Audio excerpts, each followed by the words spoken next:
Hi hello welcome to டெக்பி. இன்னைக்கு வீடியோவில் என்ன பார்க்க போகிறோன்னா, இது ஒரு அப்பாலே போ சாத்தான் வீடியோ, அதாவது அப்பாலஜிஸ் வீடியோ தான். இதுக்கு முன்னாடி கிராஸ்பீட்டுடைய லூமக்ஸ் ஃபிக்ஸை பற்றி ரொம்ப தரக்குறைவாக பேசிட்டேன். அதுக்கான மன்னிப்பு வீடியோன்னு கூட சொல்லலாம். பட் டேரெக்டாக நான் மன்னிப்பு கேட்கல.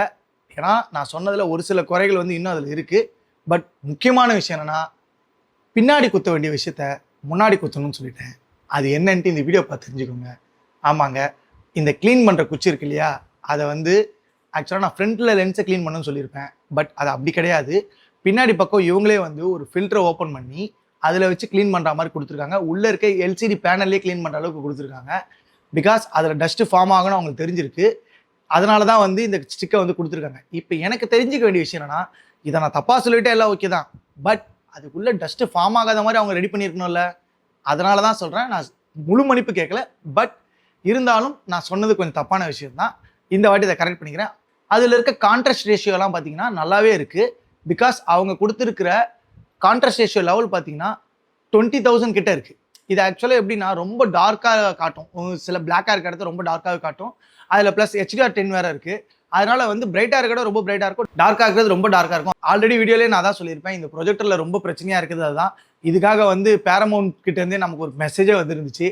இன்டர்ஸ்டெல்லரை உங்களுக்கு வச்சு எக்ஸ்பிளைன் பண்ணதுனால நமக்கு காப்பிரைட்ஸ் அடிச்சிட்டாங்க. அதில் சரி பரவாயில்ல இருக்கட்டும், அதனால நான் அதை அப்படியே விட்டுட்டேன். அது என்ன மானிட்டைசேஷன் தான் எனேபிள் ஆகாது, அதை பற்றி கவலை இல்லை. பட் இருந்தாலும் இந்த ப்ரொஜெக்டரில் இருக்குன்றதை நீங்களும் தெரிஞ்சுக்கணும். அதுக்காக தான் நான் அந்த வீடியோ மேக் பண்ணி போகிறேன். இப்போ ஸ்க்ரீனில் ப்ரொஜெக்ட் பண்ணி பார்த்தா எப்படி இருக்குன்றதை நான் வீடியோ காட்டுறேன், அதை பார்த்து தெரிஞ்சுக்கோங்க.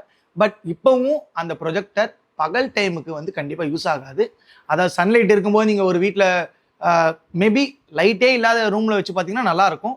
பட் கொஞ்சமாவது வெளிச்சம் இருக்குது அப்படின்னா அந்த இடத்துல நீங்கள் இதை வச்சு பார்த்தீங்கன்னா கண்டிப்பாக இது ஒர்த்து கிடையாது. அதுக்கு பதிலாக நீங்கள் நிறைய பிராண்ட் இருக்குது, டேப் ப்ரோ அப்படின்ற பிராண்ட்லாம் இருக்குது. அதெல்லாம் 30,000 லூமன்ஸ்லாம் கொடுக்குறோம். அதெல்லாம் நீங்கள் பகலில் வச்சு பார்க்குறதுக்கே நல்லாயிருக்கும்.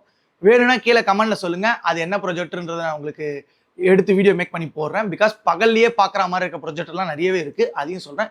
இவங்க சொன்ன அந்த லூமன்ஸ் லெவல்லாம் பார்த்தீங்கன்னா அக்யூரேட்டாக கிடையாது. அது ஒன்று தான் இதில் இருக்க ட்ராபேக். மற்றபடி ப்ரொஜெக்டர் நல்லாவே இருக்குது. இன்னொரு விஷயம், அதோட பர்ஃபார்மன்ஸ் நான் சொன்ன மாதிரி தான் இருக்குது. அந்த பர்ஃபார்மன்ஸில் எந்த சேஞ்சஸுமே கிடையாது. பட் அதில் இருக்க மைக் ஒர்க் ஆகுது. அதையும் நான் இல்லைன்னு சொல்லிட்டேன். மைக்கை எப்படி யூஸ் பண்ணணும்னு கமெண்ட்டில் நமக்கு ஒருத்தர் சொல்லியிருந்தார், நம்மளுடைய சப்ஸ்கிரைபர் தான். அவருக்கு ரொம்ப தேங்க்ஸ். அவர் சொன்னதுக்கு அப்புறம் தான் தெரியும் மைக்கை லாங் ப்ரெஸ், அதாவது ஹோல்ட் பண்ணிகிட்டே பேசினா மைக் ஒர்க் ஆகுது. அதுலேயும் எந்த பிரச்சனை இல்லை. சாட் ஜிபிடி இன்டகிரேஷன் பண்ணியிருக்காங்க, அது ஒர்க் ஆகலைன்னு சொல்லியிருந்தேன். அதுவும் ஒர்க் ஆகுது, அக்யூரேட் லெவலாக ஒர்க் ஆகலை. பட் நீங்கள் ஹோம் ஸ்க்ரீன்லேருந்து ஏதாவது சர்ச் பண்ணி கேட்டிங்கன்னா சாட் ஜிபிடி மாதிரி இருக்கிற ஒரு ஏஐ உள்ளே சர்ச் பண்ணி உங்களுக்கு எல்லாமே கொடுக்குது. இவ்வளோதான் இந்த வீடியோ. ஸோ கிராஸ்பீட் என்னை மன்னிச்சிருங்க, தப்பாக சொல்லிட்டேன்.